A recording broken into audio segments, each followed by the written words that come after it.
خب حجامت ساکرال که برای مشکلات زیر شورته، چه برای خانم ها چه برای آقایون، لبه لیوان رو میذاریم روی خط باسن. نگاه کنید 3 بار پمپ میکنیم، خون میگیریم. درست شد؟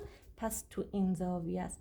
ولی اگر بخوایم حجامت کمر کنیم برای کسایی که کمر درد دارن، نگاه کنید اندازه نیم لیوان بالاتر از حجامت ساکرال میشه. الان ما میخوایم حجامت کمر انجام بدیم. 1-2 بار هی شلو باز میکنیم و پمپ میکنیم.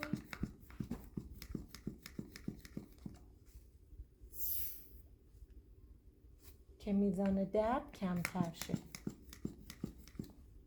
صدامو اول بگی. یکی از راحت ترین کارها اینه که فرد به پهلو بخوابه، ولی اینجا مثلا حالا حاج خانم کمر درد داشت دیگه، ما به پهلو نخوابوندیمش. خب شروع میکنیم تیغ زدن دیگه. تیغ زدنش هم که تیغ زدن معمولیه. به اندازه 5 ردیف. حالا خون میگیریم. حواسمون هم هست که قسمت پمپ لیوان بالا باشه. خب آروم از زیر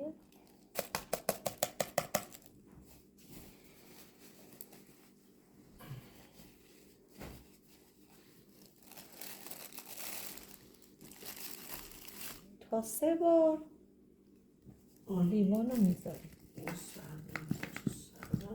خب 3مین بار خونگیری رو انجام دادیم.